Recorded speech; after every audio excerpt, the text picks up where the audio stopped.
Okey, Assalamualaikum warahmatullahi wabarakatuh. Baik, pada hari ini kita akan masuk unit 4.2.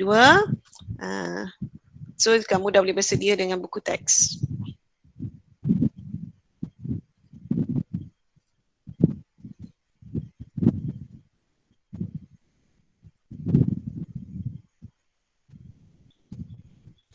Okey, unit 4.2 iaitu faktor yang mempengaruhi kadar tindak balas.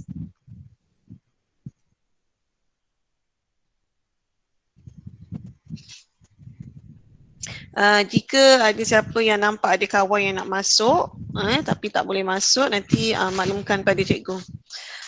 Okey, kita lihat muka surat 125. Sebelum tu cikgu nak tanya, pastikan buku latihan sains 1 kamu ada praktis formatif 4.1 ni yang cikgu suruh buat. Jangan lupa. Okey, hari ini kita akan buat praktis formatif 4.2 juga dalam buku sains 1. Okey, 4.2 faktor yang mempengaruhi kadar tindak balas ada 5, iaitu yang pertama ialah suhu bahan tindak balas. Bahan tindak balas ialah bahan yang bertindak balas. Dia akan menghasilkan hasil tindak balas. So ingat semula yang kita dah belajar pada minggu lepas. Okey, yang kedua ialah kehadiran mangkin. Okey, mangkin ialah bahan yang mempercepatkan tindak balas. So itulah faktor yang mempengaruhi kadar tindak balas. Maksudnya kadar tindak balas menjadi cepat dengan kehadiran mangkin. Okay, faktor yang ketiga ialah kepekatan bahan tindak balas. Yang keempat, tekanan tindak balas yang melibatkan bahan tindak balas berkeadaan gas sahaja. Untuk faktor yang mempengaruhi kadar tindak balas di dalam gas sahaja, tekanan mempengaruhi. Tapi kalau bahan tindak balas itu berkeadaan cecair ataupun pepejal, tidak. Ada sebabnya. Nanti kita akan jawab. Ada soalan yang ditanya, kenapa pepejal dan keadaan cecair, tekanan itu tidak mempengaruhi kadar tindak balas. Alright. Okey, faktor yang kelima ialah saiz bahan tindak balas yang berbentuk perpejal. Yang pepejal sajalah. So make sure awak kena ingat, kalau tekanan untuk yang keadaan gas, kalau saiz untuk yang berkeadaan pepejal. Itu bagi keadaan bahan tindak balas. Okey, so dekat sini dia punya rumusan. Kita hanya lihat kat sini yang kadar tindak balas meningkat. Ni meningkat, kadar tindak balas meningkat, kadar tindak balas meningkat, kadar tindak balas bahan yang berkeadaan gas meningkat,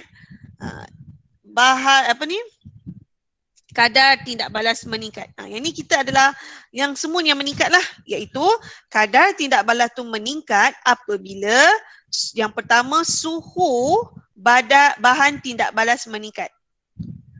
Kadar tindak balas tersebut meningkat apabila mangkin yang digunakan dalam suatu tindak balas itu ada. Okey, maksudnya ada kehadiran mangkin, maka kadar tindak balas meningkat. Okey, yang ketiga, kadar tindak balas meningkat apabila kepekatan bahan tindak balas meningkat. Maksudnya semakin pekat bahan tindak balas, semakin tinggi kadar tindak balas. Okey, yang keempat, kadar tindak balas dengan bahan tindak balas berkeadaan gas meningkat apabila tekanan meningkat.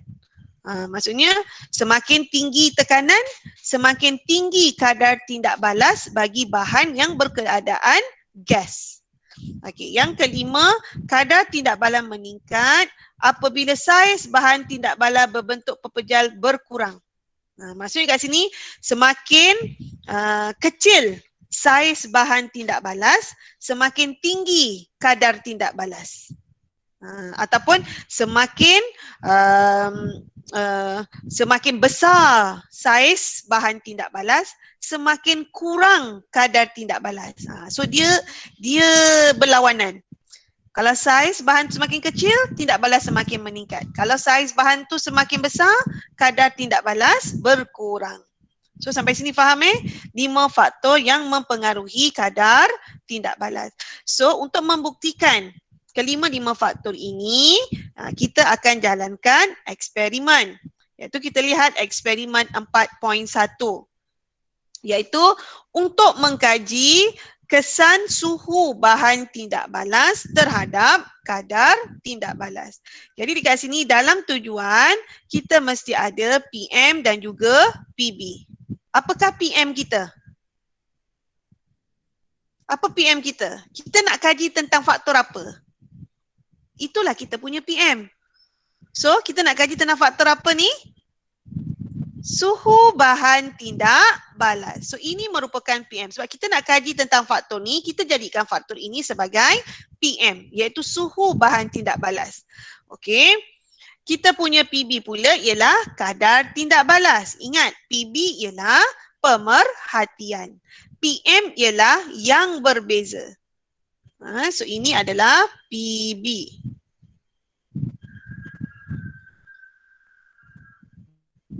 Okey, baik.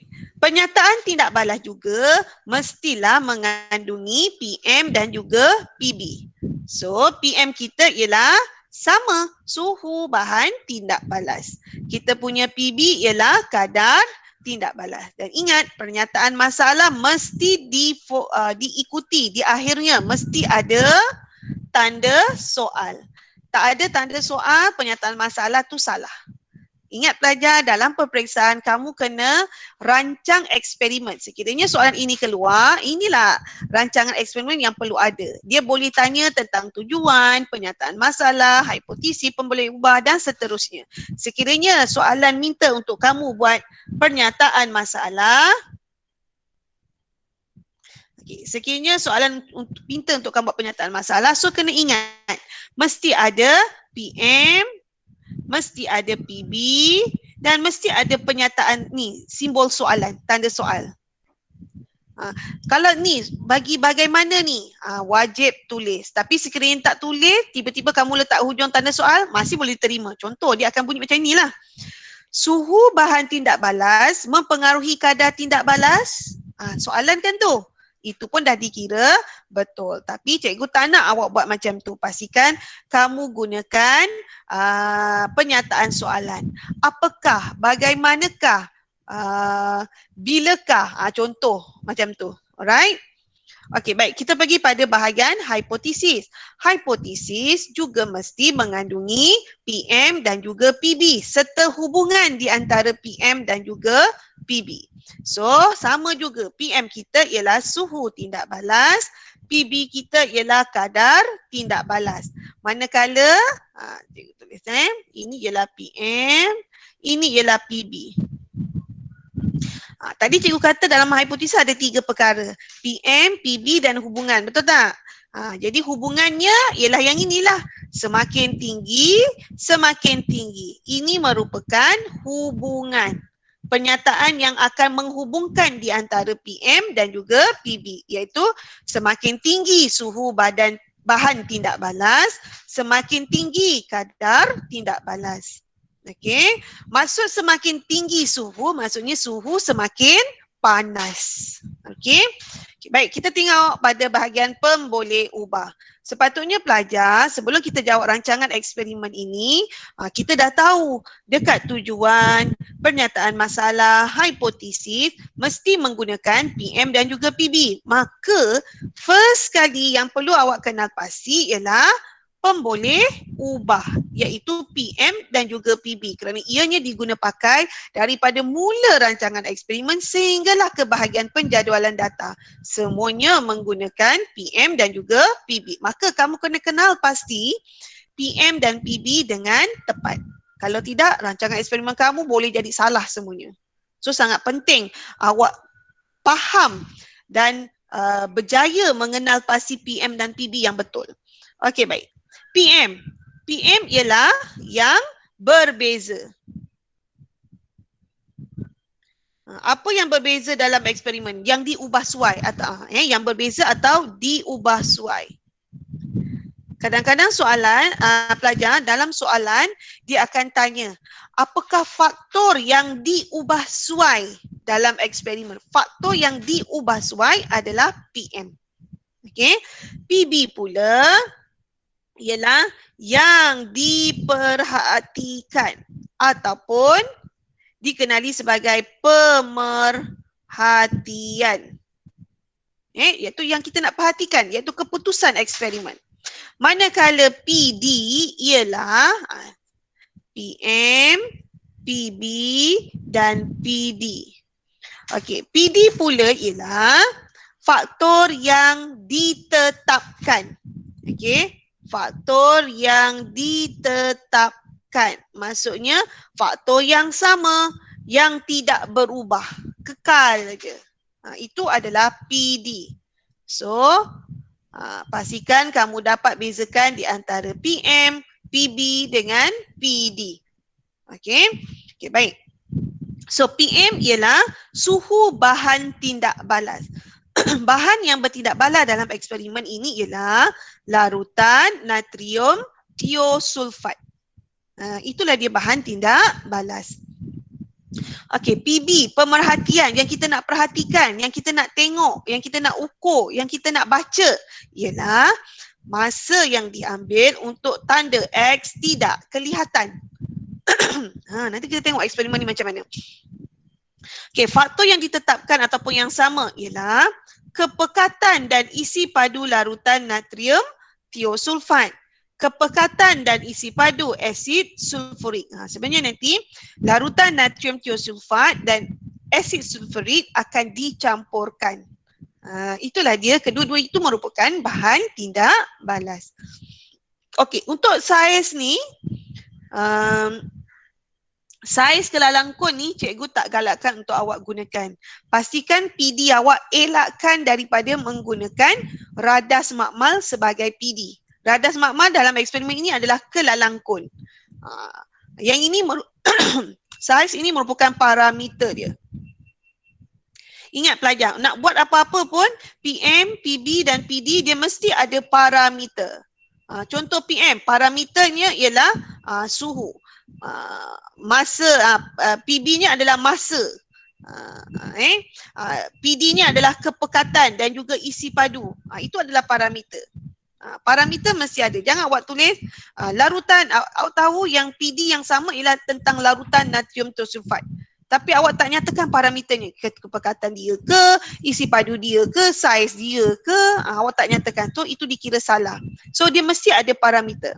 Jadi pada kelalangkun ni, cikgu tak galakkan untuk awak gunakan ni sebagai PD kerana kelalangkun merupakan radas makmal.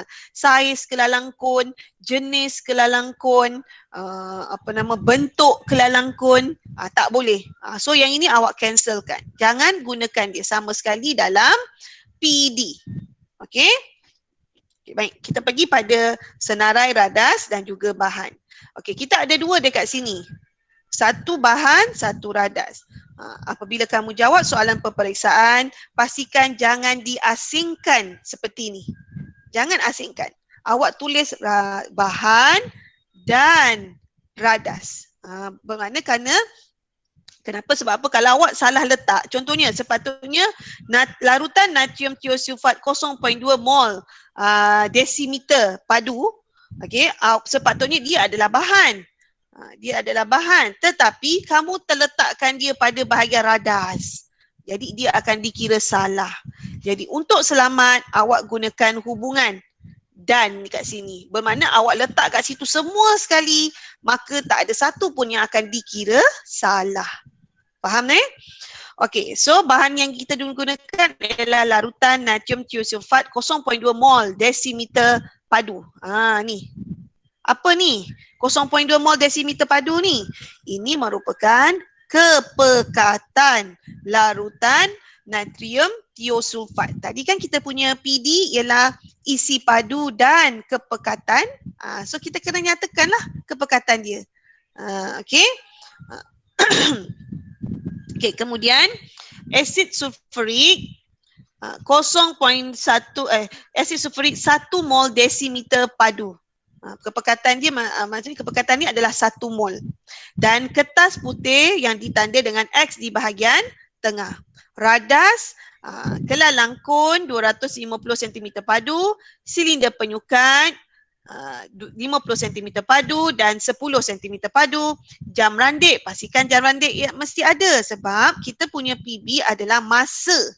PB kita tengok balik PB kita ialah masa yang diambil untuk tanda X tidak kelihatan. Maka pastikan jam randik adalah perkara yang wajib ada pada senarai radas dan bahan. Okey, kemudian termometer. Sebab kita nak kaji tentang faktor suhu, maka termometer mesti ada untuk menyukat suhu. Penunuh Bunsen sebab kita kena panaskan larutan natrium thiosulfat.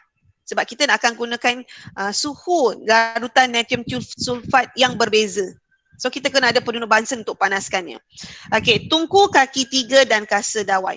Okey, sekiranya eksperimen melibatkan pemanasan, pastikan 3 barang ini wajib ada. Iaitu penunuh Bunsen, tungku kaki 3 dengan kasa dawai. Ini benda wajib kalau eksperimen melibatkan pemanasan. Okey.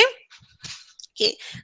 Tadi cikgu lupa nak bezakan apa perbezaan antara bahan dan juga radas ni. Okey, untuk bahan, bila kita dah buat sesuatu eksperimen, bahan-bahan yang kita dah nyatakan ni tidak boleh digunakan semula untuk eksperimen yang lain. Itu maksud bahan. Macam ni larutan natrium thiosulfat. Bila dah campur dengan asid sulfurik dalam eksperimen ni, kita tak boleh guna lagi untuk eksperimen lain.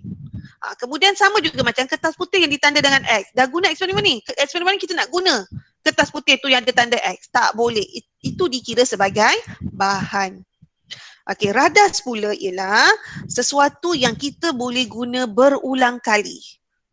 Dalam eksperimen yang sama ataupun eksperimen yang berbeza. Macam kelalangkun. Selagi dia tak pecah, kita boleh gunakan lagi.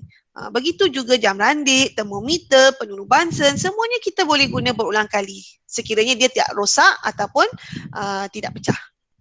Itu beza di antara bahan dan juga radas. Okey, kita lihat prosedur eksperimen. Okey, sukat. Sukat guna silinder penyukat. Okey, sukat dan tuang 50 cm padu larutan natrium thiosulfat 0.2 mol desimeter padu ke dalam kelalangkun yang bersih dan kering dengan menggunakan silinder penyukat. Pada ayat yang pertama ni, kita dah boleh kenal pasti adanya pemboleh ubah. Pemboleh ubah apa yang ada pada ayat yang pertama ni? Siapa nak jawab? Sebutkan nama. Pemboleh ubah apa yang ada pada prosedur yang pertama?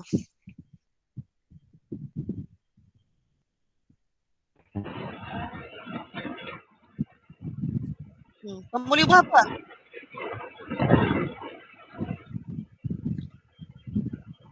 Ada bunyi-bunyi tu. Siapa yang nak jawab? Okey, 50 cm padu dan juga 0.2 mol desimeter padu. Ini merupakan apa? Pemboleh ubah dimalarkan, PD, iaitu isi padu dan juga kepekatan larutan natrium thiosulfat. Kita lihat balik semula PD. Kepekatan dan isi padu larutan natrium thiosulfat, ia merupakan PD. Maka kita dah dapat PD dekat sini. Iaitu apa PD-nya? Isi padu dan kepekatan larutan natrium thiosulfat. Dah dapat satu markah untuk PD. Okey, baik. Kita pergi pada prosedur yang kedua. Biarkan larutan selama 5 minit. Sukat dan catatkan suhu larutan natrium thiosulfat dalam jadual yang disediakan. Okey, letakkan kelalangkun di atas tanda X pada kertas putih. So kat sini kita jumpa lagi ni. Kita jumpa pemboleh ubah dimanipulasikan, iaitu suhu awal larutan natrium thiosulfat PM1. Suhu awal sebab kita nak guna suhu yang berbeza. So yang ini adalah suhu bilik. Suhu yang awal ini merupakan suhu bilik larutan natrium thiosulfat. So kita dah dapat PM1. Okey, baik. Seterusnya, inilah dia gambar raja eksperimen kelalangkun.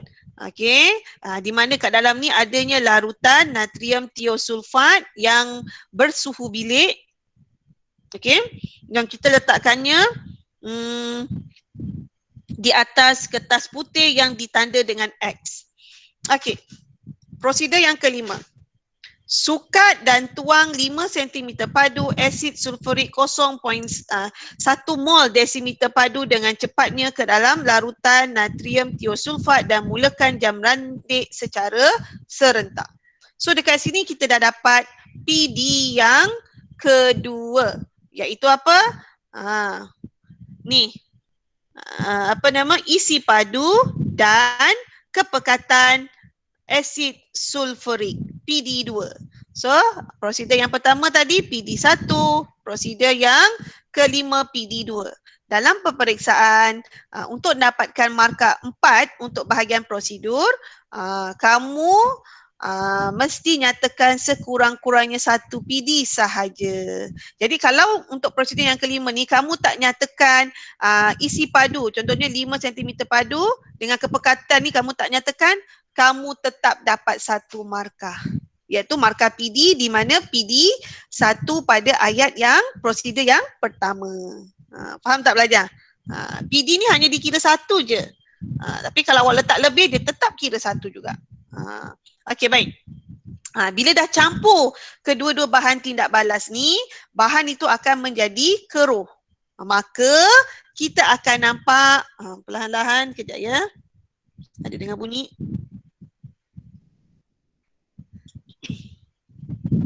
Maka perlahan-lahan tanda X pada kertas tu yang kita pandang dari arah atas tu akan mula hilang. Ni mata kita letak kat sini atas. Lama-lama X tu jadi tak nampak. Okey.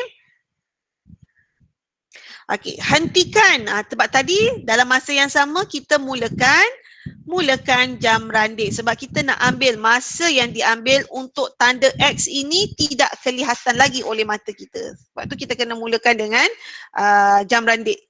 Bila kita start saja campurkan larutan natrium tiosulfat dengan asid sulfurik. Okey, selepas tu hentikan jam randik sebaik-baik sahaja tanda X pada kertas putih tidak kelihatan. Kita stopkan jam randik tu dan kita catatkan masa yang diambil dalam jadual dan hitungkan nilai 1 bahagi dengan masa tadi, masa yang diambil tadi. Okey. So dekat sini P apa yang kita dah nampak kat sini?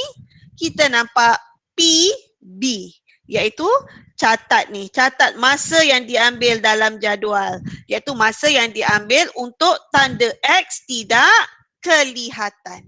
So ini merupakan PB. Okey, tapi pelajar kena pastikan selain daripada catat ni maksudnya kita rekod. Ini kena tambahkan dengan perhatikan.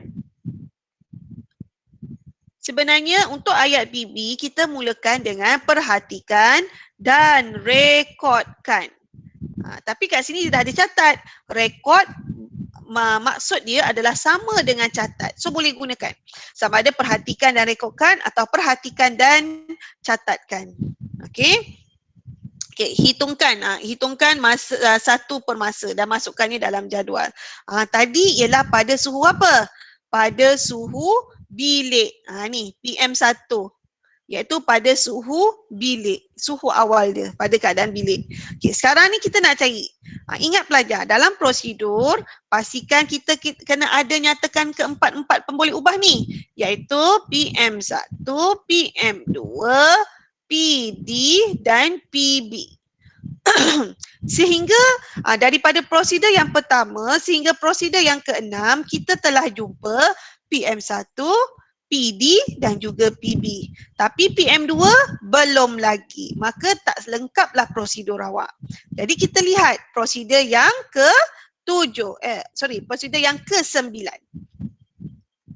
Okey, ulang langkah 1 hingga 8 dengan menggantikan larutan natrium tiosulfat yang pada suhu bilik tadi dengan larutan natrium tiosulfat yang telah dipanaskan pada suhu 35, 40, 45 dan 50 darjah Celsius. So masa inilah gunanya penunuh Bunsen. Kita panaskan dengan menggunakan penunuh Bunsen, larutan natrium tiosulfat, gunakan termometer dan kita gunakan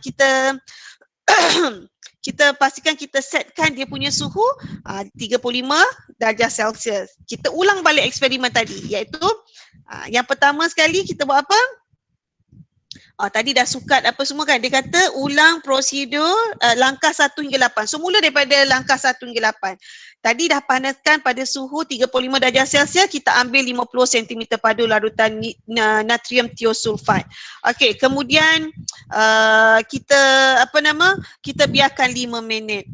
Okey, kemudian jangan biarkan 5 minit nanti dia sejuk balik. Kita nak suhu 35 darjah Celsius. Okey. Kita catatkan suhu kita dah catatkan tadi, kita dah panaskan kan. Okey, kita letakkan kelangkon di atas tanda X. Kemudian kita sukat larutan asid sulfurik. Kemudian kita campurkannya dalam larutan natrium sulfat. Kemudian kita buat apa? Hentikan jam randik. Kemudian kita catatkan masa.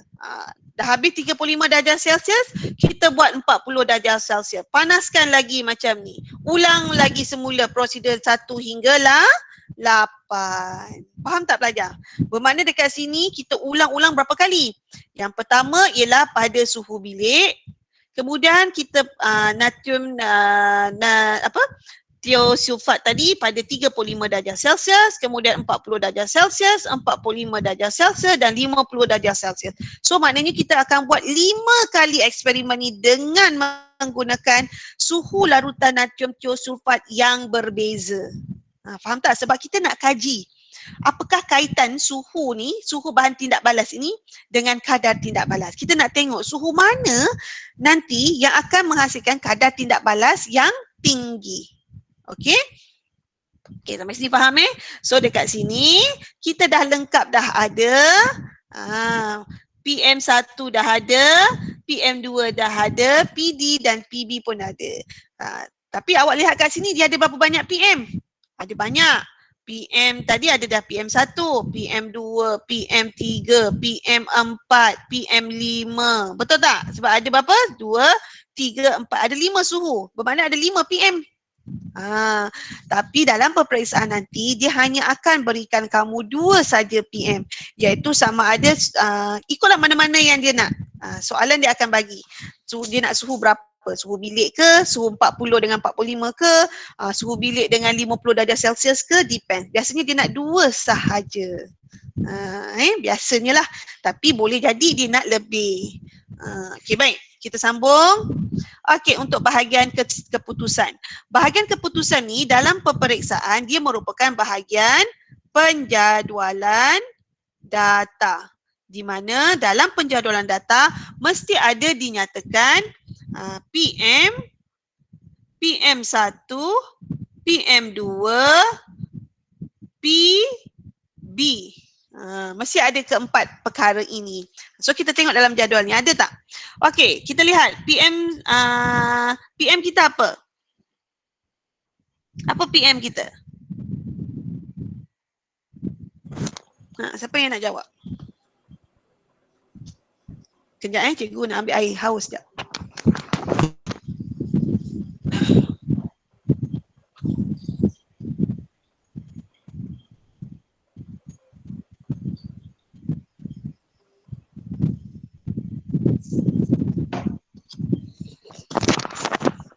Okey, hari ni cikgu bersiaran daripada dapur, so senang je nak ambil air.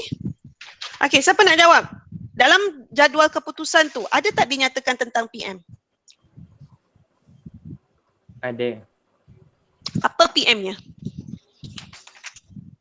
Suhu larutan. Ya, betul. Suhu larutan natrium thiosulfat ini ialah PM. Okey, PM1 ada tak?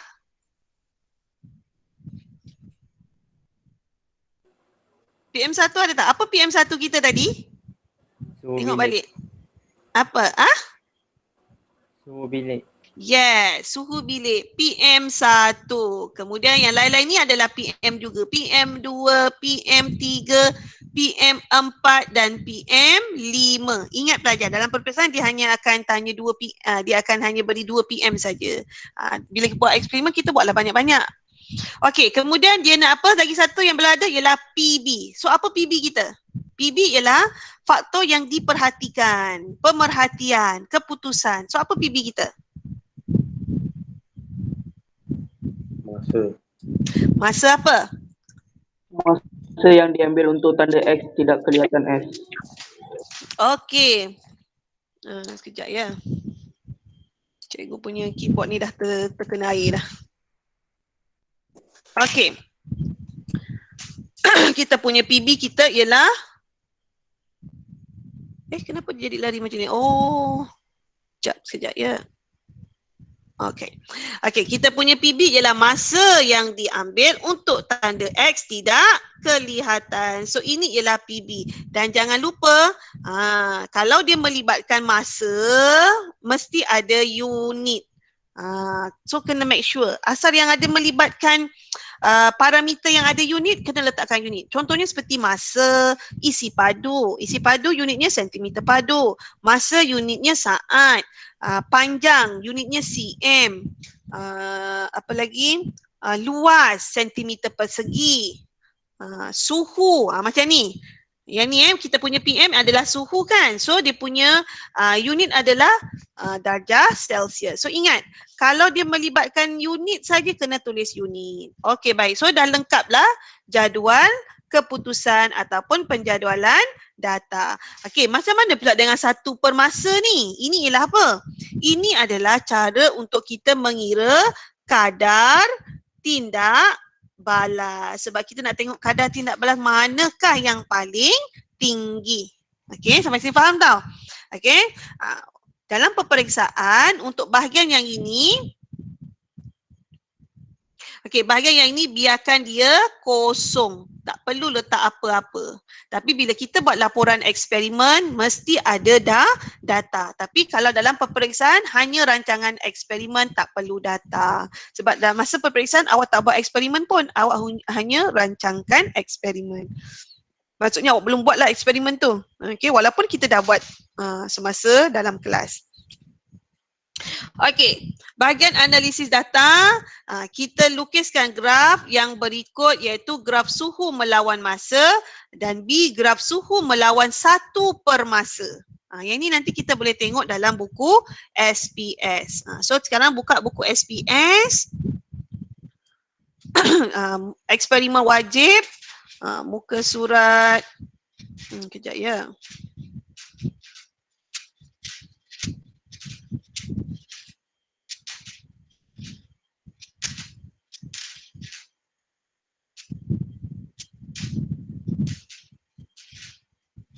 Okey, muka surat ni eksperimen wajib 6 iaitu pada muka surat 167. Okey, iaitu eksperimen untuk mengkaji kesan suhu ke atas kadar tindak balas. Okey, menjalankan eksperimen untuk mengkaji faktor yang mempengaruhi kadar tindak balas iaitu faktor suhu. Okey, yang ini faktor suhu. Jadi untuk bahagian tujuan, bahagian pernyataan masalah, hipotesis dan pemboleh ubah serta serta bahan dan juga radas, okey, awak boleh salin daripada buku teks. Sama macam tadi. Tetapi untuk bahagian prosedur, jangan ikut buku teks, awak ikut buku SPS. Ikut buku SPS. Di mana nombor satunya dia kata, dengan menggunakan pensel, tandakan X pada selai kertas putih. Kalau dalam buku teks, nombor satu dia bukan yang itu. Nombor satu dia ialah sukat. Sukat 50 cm pada larutan natrium tiosulfat bla bla bla, itu nombor satu. Tapi dalam buku SPS dia lain. Jadi bila awak nak buat buku SPS nanti, gunakan yang sama seperti dalam buku SPS. Jangan guna ikut buku teks. Untuk awak tuliskan pada bahagian langkah berjaga-jaga. Okey, contoh yang ini, dengan menggunakan pensel tandakan X pada selai kertas putih. Seperti yang cikgu dah pernah ajar sebelum ni. Okey, yang ini awak kena tukarkan dia menjadi ayat pasif. Maksudnya ayat pasif adalah ayat di mana kamu telah menjalankan eksperimen. Sebab dia merupakan laporan. Okey, walaupun kita belum buat eksperimen ni, naik sekolah nanti kita akan buat dan laporan mesti guna dalam bentuk ayat pasif iaitu ayat past tense. Okey. Okey, kalau soalan kalau prosedur dikata dengan menggunakan pensel tandakan. Tandakan maksudnya dia ataupun senang kata dia ayat aktif atau arahan. Tandakan X. Tandakan X pada sehelai kertas putih. Jadi dekat sini langkah berjangka-jangka ni awak dah pun tandakan X. Jadi awak kena buat ayat pasif. Okey. Okey. X telah ditandakan X ditandakan pada sehelai kertas putih dengan menggunakan pensel.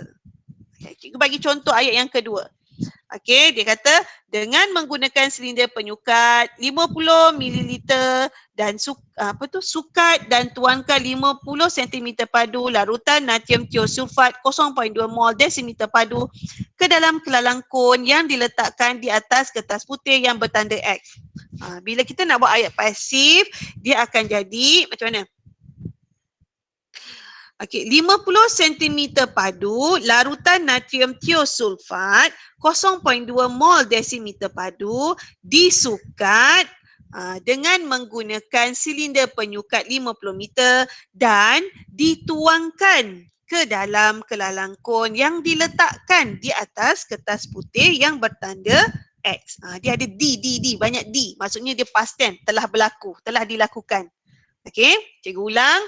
50 cm padu larutan natrium tiosulfat 0.2 mol desimeter padu disukat dengan menggunakan silinder penyukat 50 ml dan dituangkan ke dalam kelalang kon yang diletakkan di atas kertas putih yang bertanda X.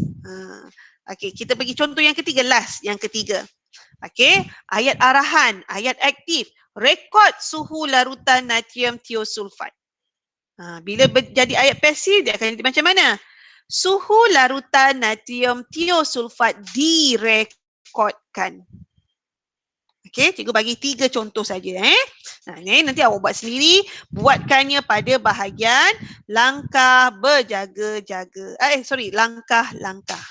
Okey. Okey, samalah sampai sini. Okey, bahagian keputusan. Bahagian keputusan. Ini ialah suhu larutan natrium tiosulfat PM, PM1, PM2, PM3, PM4 dan PM5. Okey, manakala masa yang diambil untuk tanda X tidak kelihatan adalah PB. So ini datanya. Pelajar jangan salin data ini. Ini data yang diberikan dalam buku. Yang ini data ni kita kena buat eksperimen nanti. So jangan guna data ini. Kita buat eksperimen, dapat data, baru kita isi masuk kat dalam ni. Okey. So ini cikgu nak ajar secara teori. So secara teorinya, okey, kalau awak lihat dekat sini, mana satukah? Nak kira ni contohnya suhu bilik masa yang diambil untuk tanda X tidak kelihatan ialah 23 saat. So nak kira satu per masa ialah 1 bahagi dengan 23. So kamu akan dapat 0.043. Itulah dia kadar tindak balas. Okey, sama juga dengan nombor yang seterusnya. Kalau kita nampak dekat sini, pada suhu manakah kadar tindak balasnya paling tinggi? Mana tindak balas paling tinggi? Suhu mana? Suhu bilik ke suhu 50 darjah Celsius? Kadar tindak balas paling tinggi. Cuba tengok antara nombor-nombor ni, 0.043, 0.059, 0.071, 0.083, 0.100. Yang mana satu kadar tindak balas paling tinggi? 0.100 kot. Ya, nombor ini yang paling besar kan? Ini kan nombor kecil. 0.043 banding dengan 0.1, 0.1 lagi besar daripadanya. Bermakna kadar tindak balas yang tinggi adalah 0.100 iaitu di mana suhu yang paling tinggi. Suhu bahan tindak balas yang paling tinggi akan menunjukkan kadar tindak balas yang paling tinggi, maka dia menurut ataupun dia menerima hipotesis kita yang asal. Apa hipotesis kita? Kita patah balik pergi kat buku teks. Apa hipotesisnya? Iaitu semakin tinggi, semakin tinggi suhu bahan tindak balas, semakin tinggi kadar tindak balas. Maka dia follow lah. Faham tak? Sebab itu semakin tinggi, iaitu suhu dia semakin tinggi 50 darjah Celsius, semakin tinggi kadar tindak balas, iaitu 0.1 cm per saat. And then kamu kena buat jadual, iaitu buat graf, bukan jadual, buat graf suhu melawan masa. So suhu melawan masa, ini suhu first kali kita akan gunakan suhu 35 darjah suhu bilik berapa? Suhu bilik 30. Kat sini dia gunakan suhu bilik 30. Suhu bilik 30, dia punya masa yang dia ambil untuk tanda X tidak kelihatan ialah 23. So ini dia. Suhu ni 30, ambil pembaris, kita check.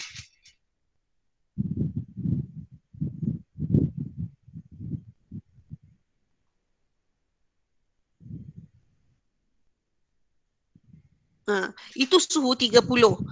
Dia punya masa yang diambil untuk tanda X tu tidak kelihatan ialah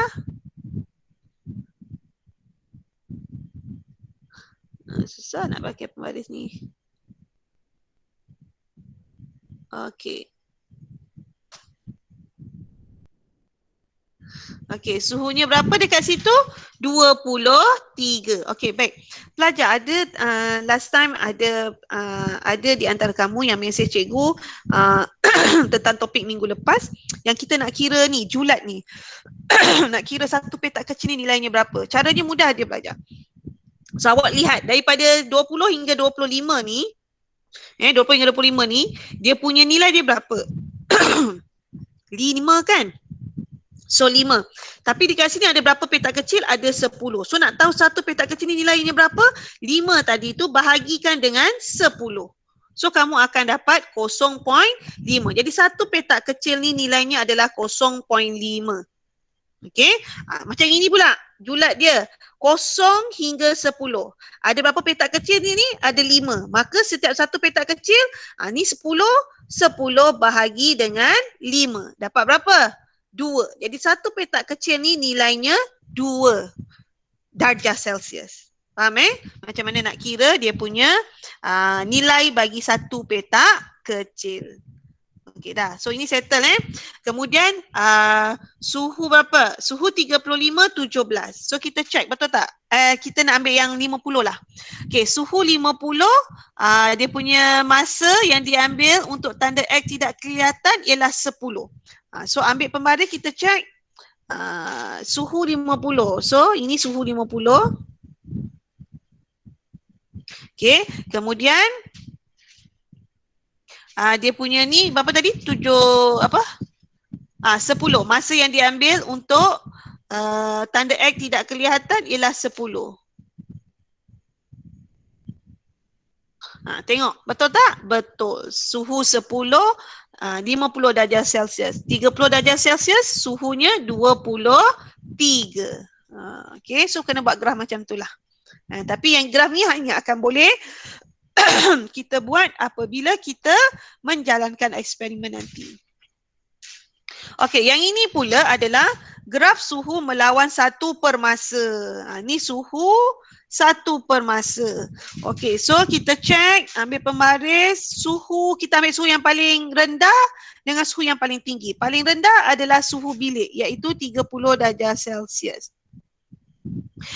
Suhu bilik ni dia akan depends kepada keadaan cuaca sekeliling. Sebab itu tadi dia tetapkan kita kena ambil suhu larutan natrium sulfat pada bilik. Bukannya kita tetapkan suhu dia. Kita ambil suhu dia tu berapa. Kalau 34 lah. Biasa paling tinggi pun 34 lah suhu bilik.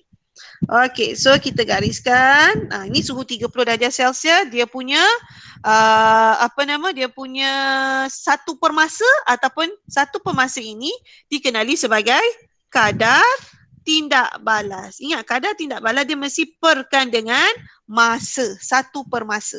Okey, so satu permasa berdasarkan kiraan tadi ialah berapa? 0.043. Jadi awak kena tandakan pada 0.043. Macam mana nak tahu? Okey, ini 0.04, ini 0.06. So beza antara ini ke sini berapa? Tolakkan dah, dapat 0.02. Betul tak? 0.02. Okey, 0.02.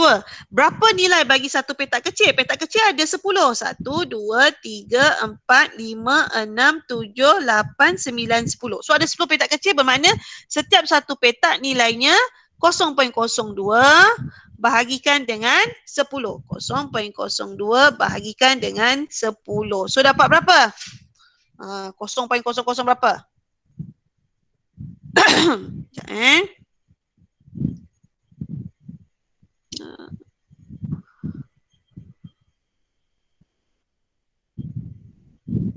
Sekejap kiralah on 0.02 bahagi dengan 10. So setiap petak kecil 0.002. Betul tak? 0.002. So dapatlah kat sini 0.002. Sebab 2 tadi tulis berapa? 2 darab 10 kuasa negatif 3. So dia ada berapa petak? Ada berapa kat sini? 1, 2, 3. So itulah dia macam mana nak kira. Alright. Okay. So nilainya adalah 0.002 untuk satu petak kecil. Dia dekat sini berapa? Bacaannya 0.043. Jadi 0.04 yang ni jadi apa? 0.0 tambah dengan satu petak kecil nilainya 0.002. Aduh, cikgu nak kena ada kalkulator dekat sini. So jadi berapa kat sini? Alah, senang kita buat terus dua kan. Kita dah nampak kat sini kan tandanya kan. So katakanlah dua petak kecil. Nilainya adalah 0.004. Satu petak 0.002. Kalau dua petak 0.004. Tambah dengan kat sini 0.04. 0.04. Dia dapat 0.044. Dah lebih. Bermakna dia bukan tepat-tepat pada dua. Dia di antara petak yang pertama, kotak yang pertama dengan kotak yang kedua, tengah-tengah. Sebab tu dia tanda kat tengah-tengah kat sini. Dia tanda kat tengah-tengah kat sini. So betul lah. Itulah bacaannya. Dah tanda, plotkan, kemudian buatlah garisannya. Cikgu nak padam ni dulu.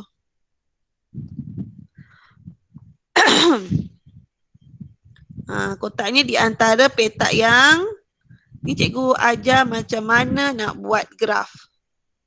Dia tak sampai petak. Dia bukan pada petak yang pertama dan bukan pada petak yang kedua. Dia di antara. Okey, baik pelajar. Okey, lagi satu cikgu nak ingatkan. Awak tengok dekat sini contohnya, pada contoh ni dia gunakan tanda dot. Okey, sebenarnya salah. Jangan buat tanda dot, tapi buat tanda pangkah. So kat sini pangkah lah. Pangkah, pangkah, pangkah, pangkah, pangkah. Jangan buat tanda dot, tanda pangkah, cross. Okey. Dah siap semua sekali, semua plot tu kita cantumkan dengan menggunakan kita tengoklah dulu. Kalau semua kena pada pembaris, maka kita gunakanlah pembaris. Semua sekali. Okey? Okey, tadi cikgu kata kita akan cek yang paling rendah dengan yang paling tinggi suhunya. So kita tengok dulu suhu yang paling tinggi pada 50 darjah Celsius. Okey, so betul 50 darjah Celsius. Kemudian suhunya berapa tadi? Suhu pula. Masanya adalah 10. Masanya adalah 10. So senanglah. Masanya adalah 10 pula. Satu per masa. Satu per masa ialah 0.1. So kita cari 0.1. Ada dah tepat-tepat dekat sini.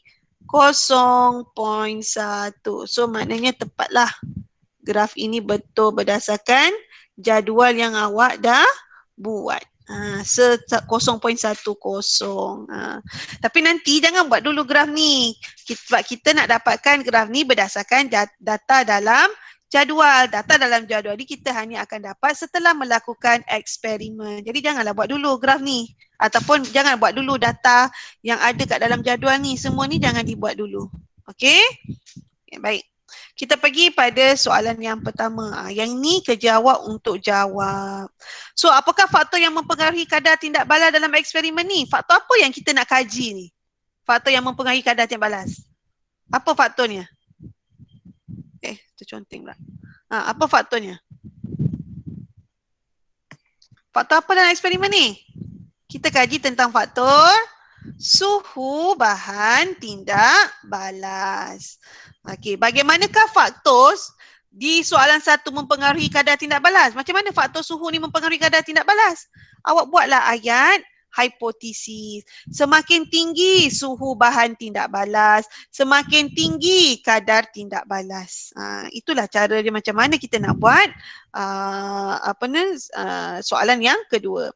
Okey, yang ketiga, nyatakan definisi secara operasi bagi selepas perkataan bagi, apa yang dia tanya? Definisi secara bagi apa? Kadar tindak balas. Bermakna kalau nak buat definisi ni kita kena mulakan dengan kadar tindak balas. Okey, kadar tindak balas. Formulanya jangan lupa. Cikgu ajar. Yang pertama ialah kita tuliskan istilah yang dia tanya. Istilah yang ditanya, istilah DSO. DSO yang dia tanya ialah kadar tindak balas. So awak mulakan dengan istilah tu, kadar tindak balas. Okey, sambung dengan formulanya ialah so kadar tindak balas ni ialah apa? Apa yang sesuai untuk kita memperkatakan tentang kadar tindak balas? Apa perkataan yang sesuai? Kalau alloy ialah campuran logam dan benda bukan logam ataupun logam dengan logam yang lain. Itu alloy. Jadi alloy ialah, apa yang boleh kita katakan tentang alloy? Alloy ialah bahan. Sebab dia adalah benda. Bahan. Jadi kalau kadar tindak balas ni apa yang sesuai? Dia ialah apa?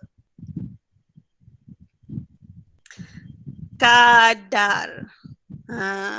Okey, kadar tindak balas ialah kadar, sambung formulanya ialah yang ditunjukkan oleh apa nak tulis kat sini? Yang ditunjukkan oleh PB tersurat. Okey, dia punya keputusan eksperimen. So yang ditunjukkan oleh apa kita punya PB tersurat? Lupa saya nak ajar PB tersurat dan PB tersirat. Kita tengok pada buku teks. Kat situ ada pun boleh ubah kan?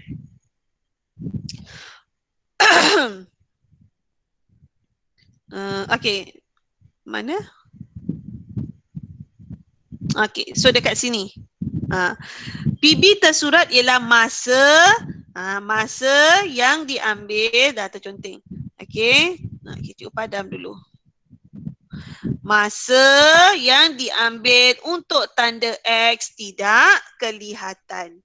Itu ialah PB tersurat yang kita boleh nampak dengan mata. Kita tengok pada jam randik, kita ambillah masa yang diambil untuk tanda X tidak kelihatan.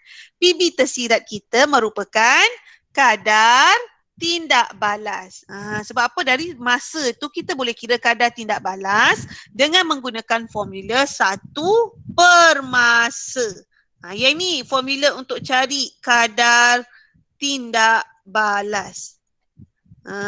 Boleh tak kita tengok sesuatu tindak balas tu berlaku dan kita boleh nyatakan kadar tindak balasnya? Boleh tak? Tak boleh kan? Maka itu adalah PB tersirat. Dan PB tersirat itu ataupun kadar tindak balas itu kita boleh tahu dengan melihat kepada PB tersurat, iaitu masa yang diambil untuk tanda X tidak kelihatan. Itu beza antara tersurat dan juga tersirat. Sebab itu pelajar, kalau awak tengok dekat sini dekat bahagian tujuan, okey, bahagian pernyataan masalah, bahagian hipotesis, dia tak gunakan PB tersurat. Sama juga nanti bila kamu nak buat rancangan eksperimen. Cikgu sangat galakkan bila nak buat 3 pernyataan yang bahagian atas ni. Cikgu sangat galakkan untuk kamu guna PB tersirat kerana ayatnya lebih fit lah. Lebih tepat. Berbanding dengan kita gunakan PB tersurat. PB tersurat awak gunakan untuk bahagian pemboleh ubah boleh, bahagian prosedur memang kena guna PB tersurat. Contohnya ni. Ada tak dia tulis hitungkan kadar tindak balas untuk PB ni. Cuba tengok pada PB ni. Mana ada dia tulis hitungkan kadar tindak balas? Dia mesti apa? Masa yang diambil untuk tanda X pada kertas putih tidak kelihatan. Dia gunakan PB tersurat. Sama juga dengan bahagian penjadualan data. Nampak? Penjadualan data juga dia gunakan masa yang diambil untuk tanda X tidak kelihatan. Dia guna PB tersurat. Jadi dekat sini pastikan kamu tahu di mana awak nak guna yang tersurat, di mana awak nak guna PB tersirat. Okey, sekarang ni kita nak jawab soalan definisi secara operasi. Betul tak? Definisi secara operasi menggunakan PB tersurat. Apa PB tersuratnya? Masa yang diambil untuk tanda X tidak kelihatan. So, keputusannya keputusan menunjukkan bahawa, okey, kita tengok kat sini. Dari segi tengok pada buku SPS. Okey. Dekat sini menunjukkan bahawa mana dia punya jadual tadi. Okey, ini dia. Okey, kita mendapati sebab tadi cikgu punya formula, jangan lupa cikgu formula bukan saja PB tersurat. Dia mesti ada keputusan. PB tersurat ialah masa. Kita tengok pada jadual. PB tersurat ialah masa yang diambil untuk tanda X tidak kelihatan. Itu ialah PB tersurat. Keputusannya, tengok keputusan. Inilah keputusannya. Keputusannya menunjukkan bahawa masa yang diambil untuk tanda X tidak kelihatan, kita pilihlah mana-mana satu. Biasanya kita ambil yang paling kurang atau yang paling tinggi. Biasanya kita ambil yang kadar tindak balas paling tinggi, iaitu pada ni. Ni yang tindak balas paling tinggi. Jadi awak boleh nyatakan yang ditunjukkan oleh masa yang diambil untuk tanda X tidak kelihatan, masa dia apa? Lebih pendek. Masa lebih pendek apabila suhu bahan tindak balas lebih tinggi. Kita ambil yang paling positif, iaitu kadar tindak balas paling tinggi. Di mana dia punya masanya lebih pendek apabila suhu bahan tindak balas lebih tinggi. Iaitu suhu 50 dia suhunya lebih tinggi. Jadi kita buatlah pada definisi secara operasi yang ditunjukkan oleh masa, cikgu dah lupa ayat dia, masa apa? Masa yang diambil untuk tanda X tidak kelihatan. Masa yang diambil untuk tanda X tidak kelihatan lebih pendek. Tadi masanya berapa? 10 saat kan? Lebih pendek apabila suhu bahan tindak balas ataupun apa bahan tindak balas dalam eksperimen ni? Larutan natrium tiosulfat. Apabila suhu bahan tindak balas lebih tinggi. Iaitu berapa tadi lebih tinggi? 50 darjah Celsius. So inilah merupakan kita punya PB tersurat. Masa yang diambil untuk tanda X tidak kelihatan. Dan ini pula merupakan kita punya keputusan, iaitu masanya lebih pendek apabila suhu bahan tindak balasnya lebih tinggi. Ini keputusan. Warna kuning adalah PB tersurat. Faham tak? Itu cara untuk kita buat definisi secara operasi. Baiklah Fajar. Untuk soalan DSO ini merupakan soalan killer untuk kertas 2 bahagian A. Soalan killer. Awak kena banyak buat latihan dan kena faham betul-betul teknik menjawab soalan DSO. Jika tidak, soalan untuk bahagian A ada 4 soalan. Kalau 4 soalan ada keluar soalan definisi secara operasi, bermakna sekiranya kamu lemah tak menguasai teknik menjawab DSO, bermakna kamu telah tolak 4 markah daripada bahagian A. Rugi 4 markah. Okay, so make sure kamu dah kuasai. Tak apa, kita akan buat banyak latihan DSO supaya kamu lebih mahir. Okay, so ingat formula dia. Yang pertama mesti ada istilah yang disoal, iaitu kadar tindak balas. Ambil daripada soalan selepas perkataan bagi, itulah dia istilahnya. Yang kedua, kena letakkan kena letakkan kata hubung. Kadar merupakan kata hubung yang menunjukkan kepada ni istilah. Okey, kemudian mesti ada PB tersurat, mesti ada yang ditunjukkan oleh PB tersurat dan juga keputusan eksperimen. Itulah teknik menjawab soalan DSO. Dan kesimpulannya, bahagian kesimpulan, cikgu dah ada tanda beberapa orang yang masih salah buat kesimpulan. Okey, kesimpulannya kena nyatakan dulu hipotesis diterima. Macam cikgu kata dahulu, biasanya eksperimen peringkat sekolah ni semuanya diterima.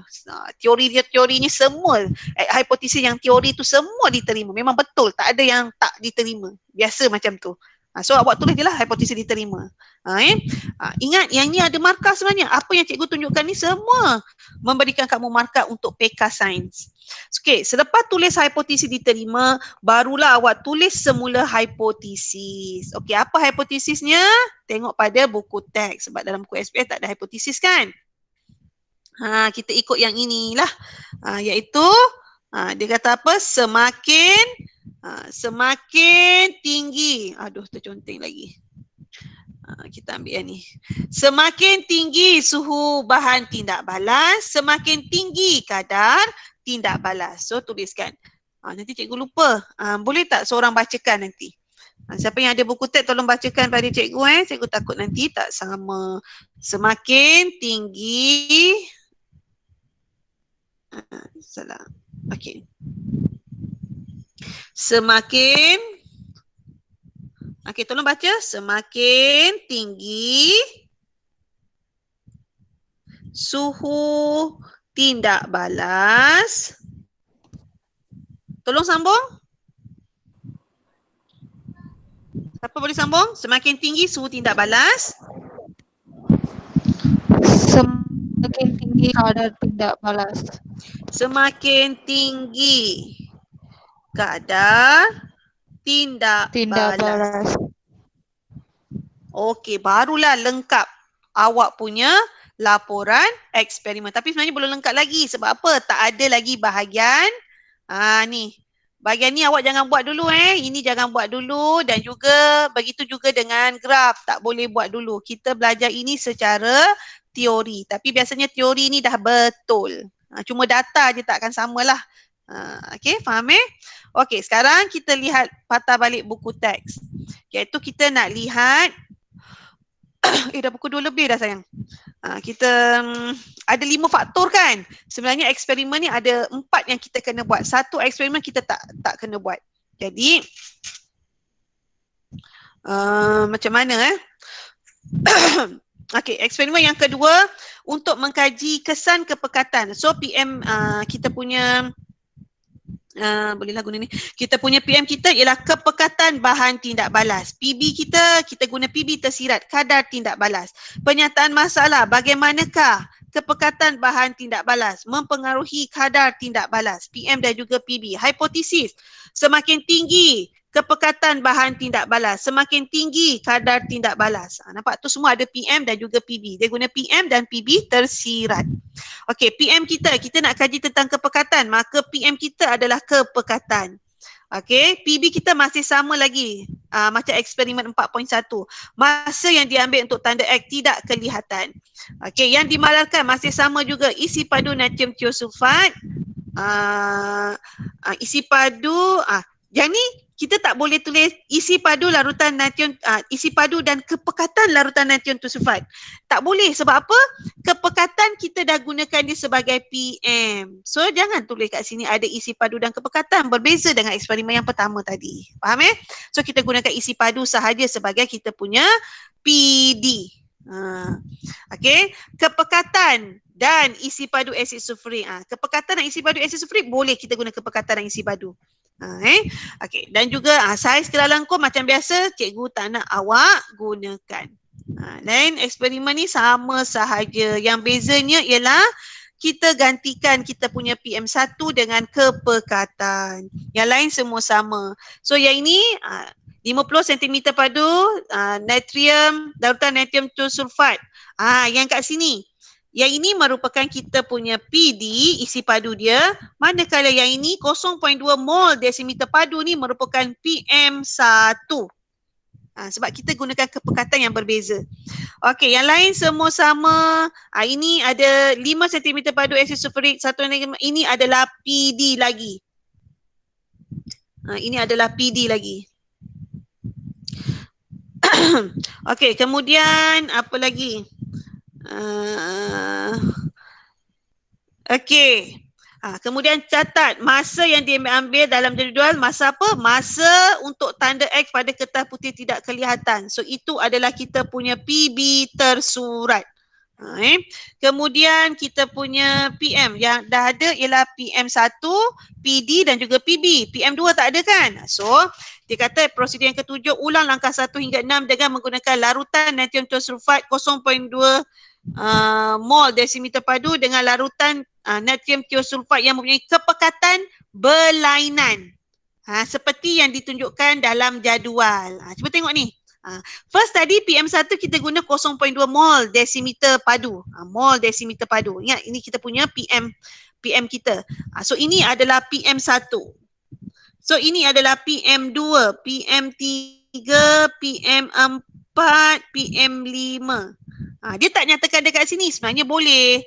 Awak tulislah yang mempunyai kepekatan 0.16. Sama macam eksperimen yang pertama, dia tulis semua sekali, semua suhu kan. 0.12, 0.08, 0.04 mol desimeter padu. Boleh dinyatakan kat sini untuk menggantikan yang ni. Alright. Okey, so dah ada semua PM, maka dapat 4 markah. Yang lainnya sama. Okey, faktor. Soalan cikgu rasa soalan pada buku TET dengan soalan pada buku SPS adalah sama. Faktor yang mempengaruhi kadar tindak balas ialah faktor kepekatan bahan tindak balas, iaitu larutan natrium tiosulfat. Bagaimanakah faktor tersebut mempengaruhi kadar tindak balas? Awak gunakan hipotesis. Semakin tinggi kepekatan bahan tindak balas, semakin tinggi kadar tindak balas. Itu sama dalam buku SPS. Okey, eksperimen 4.3, mengkaji kesan saiz bahan tindak balas kita punya PM, kadar tindak balas kita punya PB tersirat. Saiz bahan tindak balas, kadar tindak balas. Hipotesis, semakin kecil saiz bahan tindak balas pepejal, sebab yang saiz ni untuk faktor saiz bahan tindak balas ni hanya dalam keadaan pepejal saja. Cecair dengan ni macam ni nak tahu saiz kan? Tak ada saiz. So semakin tinggi kadar tindak balas PM dan juga PB tersirat. So dekat sini kita gunakan saiz bahan tindak balas, kita tak gunakan natrium tiosulfat lagi. Kita gunakan dia sebab natrium tiosulfat tu adalah dalam keadaan cecair. Tapi eksperimen ni dia mesti bahan tindak balas yang berkeadaan pepejal. Maka kita gunakan saiz marmar. Marmar merupakan bahan tindak balas. Alright. Okey, kita punya PB masa yang diambil untuk mengumpulkan 30 cm padu gas. Gas apa yang dihasilkan ini? Adalah gas karbon dioksida. Okey, PD kita suhu, jisim marmar, kepekatan dan isi padu asid hidroklorik. Okey, baik. Ini ialah bahan dan radar yang kita gunakan. Okey, eksperimennya isi biuret dan besen dengan air, kemudian kita langkupkan biuret ke dalam besen yang berisi air dan apitkan biuret secara menegak dengan menggunakan kaki retort. So ni ada besen isi air, kemudian dalam murid ni pun kita isikan air. Okey, nanti dekat sini nanti kita akan kumpulkan dekat sini nanti kita akan kumpulkan gas yang dibebaskan hasil daripada tindak balas batu marmar dengan air. Okey, baik. Dia kata apa? Selaraskan aras air di dalam biuret, perhatikan dan catatkan bacaan awal biuret. So bacaan awalnya berapa? Kita tengok bacaan awal. Sebab apa kita nak cari isi padu, kita kena tolakkan bacaan akhir tolak dengan bacaan awal. Bacaan awal tolak dengan bacaan akhir. Okey, baik. Kemudian sukat asid hidroklorik cair dengan menggunakan silinder penyukat. Tuangkan asid ke dalam sebuah kelalangkung yang bersih dan kering. Okey, kemudian timbang 2 gram. Ini kita punya PD. Jisim marmar. Isi padu asid hidroklorik cair. Kepekatan asid hidroklorik cair. Ini adalah PD. Okey. 2 gram ketulan marmar bersaiz besar. Ini merupakan PM. Ini merupakan PM 1 saiz besar. Kemudian kita gunakan 2 gram ketulan marmar. Kemudian masukkan 2 gram ketulan marmar ke dalam kelalangkung tersebut. Okey, kemudian tutup kelalangkung serta-merta menggunakan penyumbat getah dengan salur pengantar. Letakkan satu lagi hujung salur pengantar di bawah biuret dan mulakan jam randik. Perhatikan bacaan biuret. Apabila 30 cm padu gas telah dikumpulkan dalam biuret, hentikan jam randik. Perhatikan dan catat bacaan jam randik. So, ini merupakan kita punya perhatikan dan catatkan bacaan randik apabila 30 cm padu gas telah dikumpulkan dalam biuret. So, ini merupakan PB. Okey. Dia jadi macam ini. So kita nak lihat tindak balas ketulan marmar dengan asid hidroklorik cair. Nanti dia akan hasilkan gas. Gas tu akan dikumpulkan masuk ke dalam biuret. Okey. Dan seterusnya ulangi langkah 1 hingga 6 dengan menggantikan ketulan marmar yang bersaiz besar dengan cebisan marmar yang bersaiz kecil dengan jisim yang sama. Tadi jisimnya berapa? 2 gram. So ini adalah PD. Ketulan marmar yang bersaiz besar yang mula-mula kita buat tadi itu adalah PM1. Ketulan cebisan marmar yang bersaiz kecil ini adalah PM2. So kita dah ada semua. PM1, PM2, PD dah ada, PB pun dah ada. So dapat 4 markah. So cikgu nak tanya yang mana satukah masa yang lebih pendek? Yang bersaiz besar atau yang bersaiz kecil? Mana? Mana masanya lebih pendek untuk kumpulkan 30 cm padu? Yang saiz besar ke yang saiz kecil? Kecil. Ya, yang saiz kecil kerana semakin kecil saiz bahan tindak balas semakin tinggi kadar tindak. Kenapa yang saiz kecil dia lebih cepat tindak balas tu? Kenapa? Sebab apa? Okey, awak bayangkan sebab kita nampak dia kecil, kita ingat sebenarnya kadar tindak balas tu lambat. Sebenarnya saiz kecil ni dia punya luas. Ni saiz kecil bayangkan ni ketulan marmar yang saiz kecil, ini ketulan marmar yang bersaiz besar. Kalau awak tengok dekat sini, yang mana satukah luas permukaan lebih besar? Yang saiz kecil ataupun yang bersaiz besar? Mana satu luas permukaan lebih besar?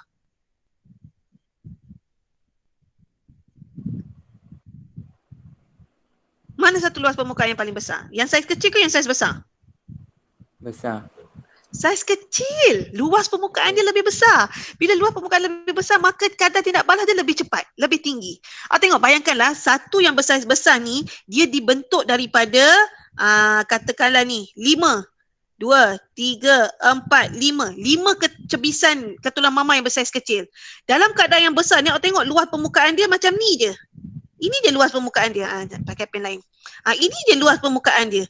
Tapi kalau dia dah dipisahkan menjadi ketulan kecil, 1, 2, 3, 4, 5, dia punya luas permukaan dia lebih besar. Sini luas permukaan, sini ada luas permukaan, sini ada luas permukaan, luas permukaan. Luas permukaan yang bersaiz kecil ni dia lebih besar sebenarnya. Sebab itulah kadar tindak balas bagi bahan yang tindak balas bersaiz kecil dia lebih tinggi berbanding dengan bahan tindak balas yang bersaiz besar. Itu dia punya penerangan dia.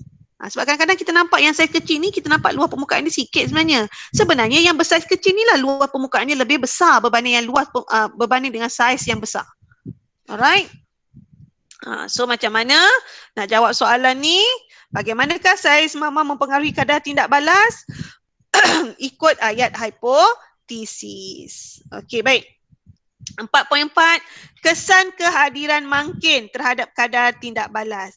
Okey, bagaimanakah kehadiran mangkin mempengaruhi kadar tindak balas? Jika mangkin hadir, maka kadar tindak balas meningkat. So, kita punya PM ialah kehadiran mangkin. PB tersirat kita ialah kadar tindak balas. Apa maksud mangkin? Okey, apa maksud mangkin ni? Mangkin ialah suatu bahan yang mempercepatkan tindak balas, sesuatu tindak balas. Dicepatkan. Itulah maksud mangkin. So dalam eksperimen ini dia menggunakan mangkin apa? Kita tengok Okey, isi biuret dengan besen air. Kemudian telangkupkan biuret itu ke dalam besen yang berisi air dan apitkan biuret secara menegak dengan menggunakan kaki retort. Okey, selaraskan air di dalam biuret. Sebab apa kita nak kumpulkan apa ni? Kumpulkan gas dekat situ. Perhatikan bacaan awal biuret. Sebab apa ni kita nak tahu isi padu, kita kena tolak. Awal tolak dengan akhir. Baru dapat isi padu tu. Okey.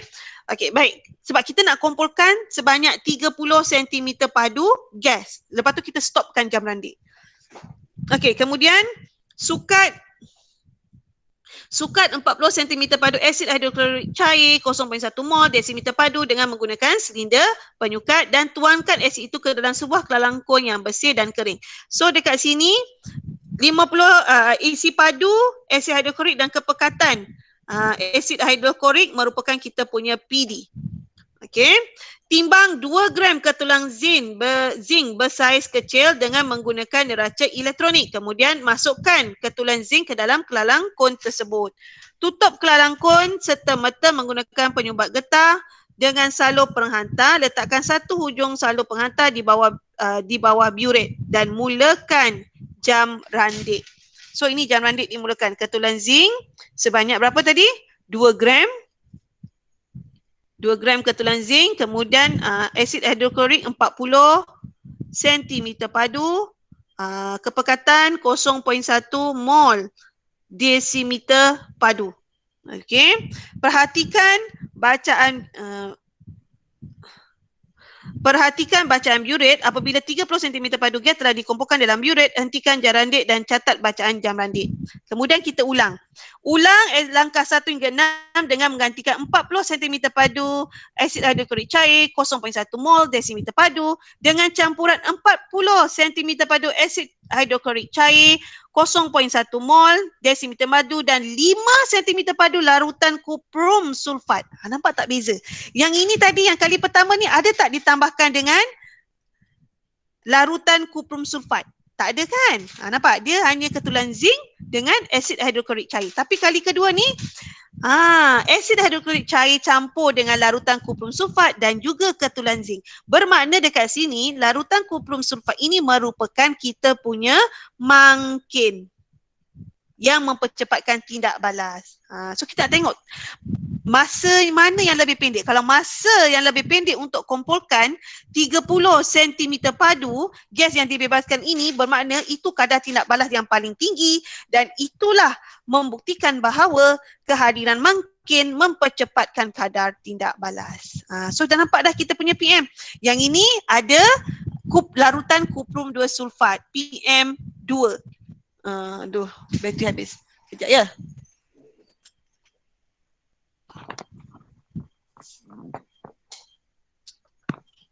Okey, bermakna PM1, PM2 ada larutan kuprum 2 sulfat iaitu kehadiran mangkin dan PM1 kita tak ada kehadiran larutan kuprum 2 sulfat. So itu adalah PM1.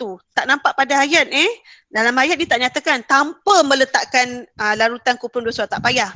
Tapi pemeriksa dah akan faham yang ini tak ada larutan kuprum 2 sulfat, maksudnya tak ada mangkin. So itu adalah PM1. Okey. Yang ini 2 gram katulan zinc adalah PD lagi. Okey. So PB kita apa? PB kita cikgu belum tuliskan kat sini. Ni. Perhatikan bacaan biuret apabila, catatkan bacaan jam randik apabila 30 cm padu gas telah dikumpulkan dalam biuret. So ini adalah PB. So semua dah lengkap, dah ada PM1, PM2, PB dan PD. Okey, betul tak? Kita semak. Kita semak. Okey, dah ada PD, ini PD, PD lagi. Okey, kemudian kita ada PB, catat bacaan jam randik apabila 30 cm padu gas dikumpulkan dalam biuret. PB dah ada. PM2 adanya kehadiran mangkin larutan kuprum 2 sulfat. PM1 dia tak nyatakan dengan jelas. Dia cuma katakan apa dia cuma katakan yang asid ni tambah dengan ketulan zinc ni tanpa kehadiran larutan kuprum 2 sulfat, ataupun dalam gambar ni pun dah jelas tak ada kehadiran larutan kuprum 2 sulfat. Okey dah. Okey, kemudian kita lihat nyatakan faktor kadar tindak balas yang dikaji dalam eksperimen ini. Faktor ini adalah faktor kehadiran mangkin. Bagaimanakah faktor tersebut mempengaruhi kadar tindak balas? Kita tengok ayat hipotesis. Apabila ada kehadiran mangkin, mana hipotesis dia? Okey, jika mangkin hadir maka kadar tindak balas meningkat. So itulah dia. Okey. Faktor yang terakhir ialah faktor tekanan. Betul tak? Okey, faktor tekanan ni kita tak buat eksperimen. Dia hanya terangkan je dekat sini. Selain faktor yang dikaji, satu lagi faktor yang mempengaruhi kadar tindak balas ialah tekanan. Okey, tekanan mempengaruhi kadar tindak balas bagi tindak balas yang melibatkan bahan tindak balas berkeadaan gas sahaja. Soalan tengok cabaran minda kat sini. Kenapa kadar tindak balas bagi bahan tindak balas yang berbentuk pepejal atau cecair tidak dipengaruhi oleh tekanan? Kita hanya buat gas saja. Kita buat bagi pepejal dan cecair.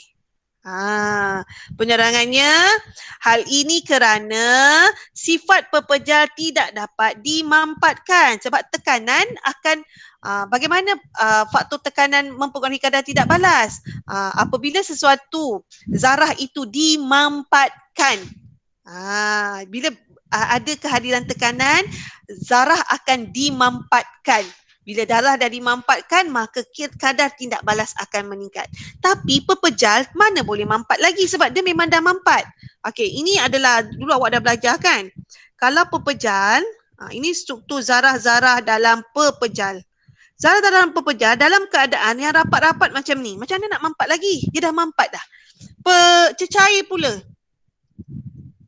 Ini keadaan dalam cecair. Susah nak kita nak mampat. Boleh dimampatkan menjadi gas. Tapi dia kata apa? Tetapi sukar dimampatkan kalau dalam cecair. Sukar. Dia boleh tapi sukar. Tapi kalau gas, ini gas. Gas lagi jauh-jauh. Maka gas boleh mudah dimampatkan. Ingat, ini pepejal, zarah pepejal. Ini zarah cecair. Ini zarah gas. Pepejal dan juga cecair, pepejal tidak dapat dimampatkan sebab memang dah mampat. Manakala cecair sukar, ini cecair, ini gas. Ini cecair sukar dimampatkan. Alright. Okey, kita lihat praktis formatif 4.2. Okey, 5 faktor yang mempengaruhi kadar tindak balas, apa dia? Siapa nak jawab? Apa faktor yang mempengaruhi kadar tindak balas? Suhu bahan tindak balas. Yang kedua, Kehadiran mangkin. kehadiran mangkin. Yang ketiga, Kepekatan bahan tindak balas. kepekatan bahan tindak balas. Yang keempat, Saiz bahan tindak balas saiz berbentuk bahan pepejal. tindak balas yang dalam keadaan pepejal. Okey, dan yang kelima, Tekanan. Tindak balas yang tekanan ni hanya untuk bagi bahan yang bertindak balas dalam keadaan gas. Okey, lengkapkan pernyataan berikut. Semakin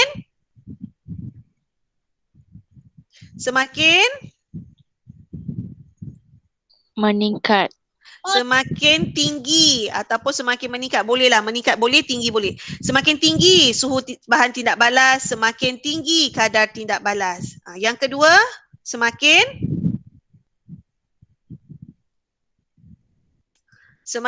kepekatan. Semakin tinggi kepekatan bahan tindak balas, semakin tinggi kadar tindak balas. Okey, yang C, saiz bahan tindak balas. Siapa nak jawab ini? Semakin kecil saiz bahan tindak balas, semakin tinggi kadar tindak balas. Okey, soalan yang ketiga. Nyatakan satu faktor yang mempengaruhi kadar tindak balas bagi tindak balas yang melibatkan bahan tindak balas berkeadaan gas sahaja. Faktor yang mana? Semakin kecil. Faktor, dia nak faktor yang dia punya bahan tindak balas tu dalam keadaan gas. Tekanan. Ya betul, faktor tekanan. Alhamdulillah kita dah habis. Jadi cikgu harap kamu boleh jawab soalan daripada buku SPS. Soalan daripada buku ni. Okey, soalan daripada buku SPS. Ini cikgu tak habis lagi. Yang ni semua muka surat 50, muka surat 50 saja. Muka surat 50 saja dan juga eksperimen wajib. Eksperimen wajib yang tadi kita dah bincangkan tadi. Macam biasa cikgu hanya terangkan cikgu hanya terangkan satu saja eksperimen, yang lain awak buat sendiri berdasarkan buku teks. Cuma yang tak sama ialah pada bahagian langkah-langkah. Langkah-langkah awak ikut daripada buku SPF, prosedur daripada buku SPF, bukan daripada buku teks. Faham tak belajar? Faham tak belajar? Okey, baik. Alhamdulillah.